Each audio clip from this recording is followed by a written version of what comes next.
We've done a full U-turn since the RTX 3060 Ti video, and that is because today we are testing this. This is a GTX 650 Ti, and let's see how well it gets on in 2022. I will be doing a U-turn from this soon, as well as I am testing a monster of a GPU, and a hint of it is in this video. And also, if you've been following me on TikTok or Instagram, you will probably know. However, back to the 650 Ti, it launched back in 2012 and it was a good budget option for gamers who were looking to play at 1080p in most of their games. It's got 768 CUDA cores, and this version has 2GB of GDDR5 memory, which runs through a 128-bit bus. It supports DirectX 12, but not at a feature level, so a lot of DirectX 12 games like Assassin's Creed Valhalla just will not launch at all on this graphics card.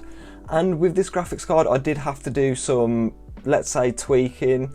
It didn't have a UEFI V-BIOS on it in the first place, and I had to flash a UEFI V-BIOS onto it.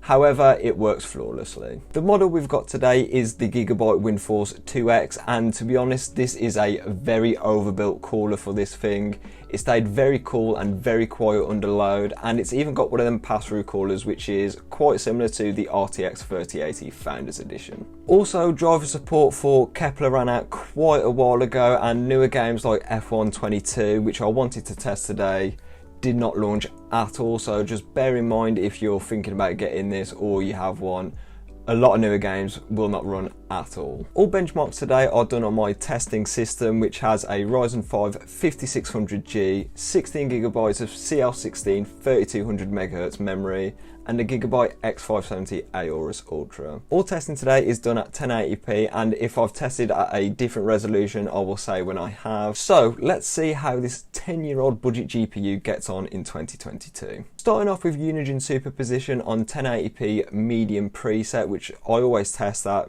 just to keep a baseline between all the GPUs. It got 2560, which to be fair is a pleasant surprise. I thought it would have done a lot worse. However, not bad showing from a 10-year-old GPU. I don't think I've ever tested Fallout 4 here on the channel, and I thought it would have been a good match for the GTX 650 Ti. It's not the most optimised of games because Bethesda just don't want to make a new game engine for whatever reason. The GTX 650 Ti managed to play this game at 1080p, however we did drop it to the low settings as the medium settings weren't particularly great, especially on the 1% lows.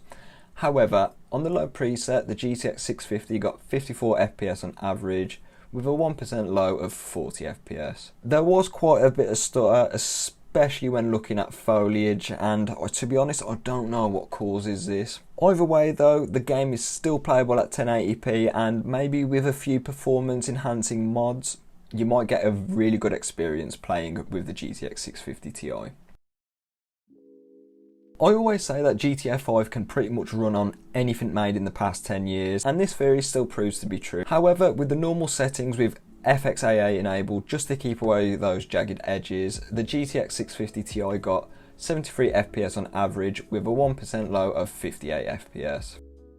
Turning the textures up to high really doesn't affect the performance that bad. We got 70 FPS on average and the 1% low stayed the same at 58 FPS, so don't believe the VRAM limit in this game, it is kind of just rubbish. It's not accurate at all. The 1% low stayed exactly the same, so there was no more stutter at all. So I recommend using this game with the high textures and the normal settings.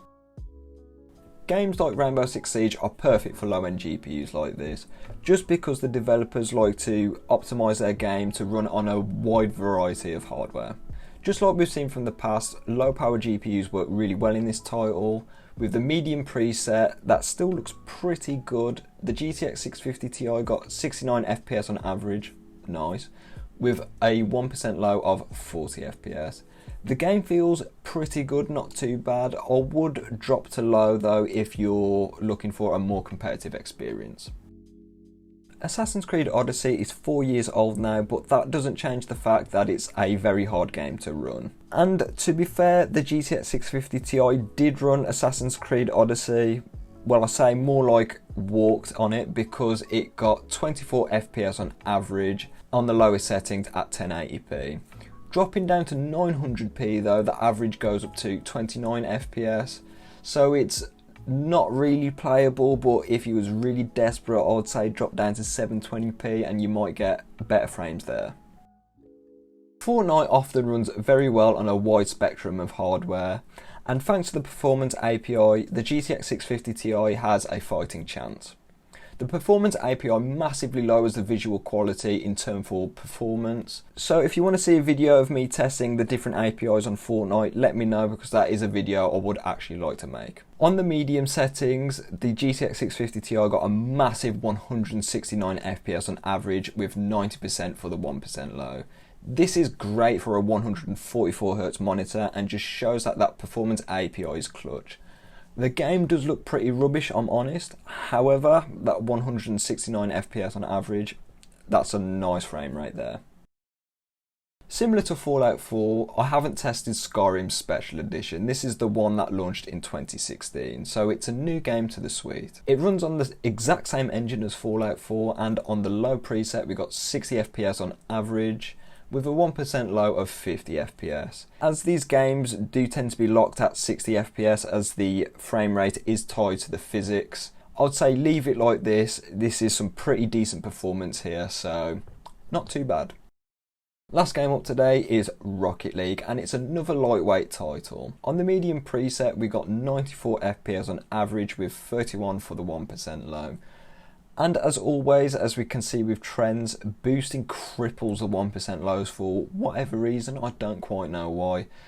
However, it seems to run fine, and you can pretty much run this game on a potato, to be honest. To be fair, I'm actually pretty impressed with these benchmarking figures. Considering that it is a budget end GPU from 2012, which is 10 years ago now, it did pretty good. I'm pretty impressed in especially Fortnite, as we managed to get over 160 FPS on average, albeit it was on the performance preset. However, that doesn't take away from the fact that the game was running at a native 1080p and it was pushing out them sort of frames. So if you're looking for something with high refresh rate on a budget Fortnite build, might not be a bad idea at all. And I was even surprised with Assassin's Creed Odyssey in a way, because the game kind of ran, if you want to put it in that way, especially if we dropped to 900p. It looked like garbage, I'm honest. However, Odyssey still ran, and I'm surprised we didn't get frame rates in like the single figures or whatever, so not bad 650 Ti. The fact that this card can still play at 1080p in a lot of newish games, albeit some of them are esports titles, is actually pretty incredible to me. So if you're knocking up like a budget esports rig or something like that and you have a 650 Ti just lying around, might not be a bad shout. So do I recommend you go out and buy a 650 Ti for a budget gaming PC? And I would have to say no, as it's quite expensive for what it is on the used market. I'll throw up some figures on eBay. I think they go for around £30–40 in the used market here, which, to be honest, I wouldn't pay that much, because that's how much I paid for the R9 290, and that would blow this thing out of the water. However, if you're still gaming on one and you like playing esports titles and you're happy with the performance, why would you upgrade if you're happy with the performance? It's still quite a decent little performer at esports games. However, with all that being said, I'm going to leave the video here. So like the video if you like the video, and stay subscribed for more tech content, because I do have some great videos on the way, and I'll catch you in the next one.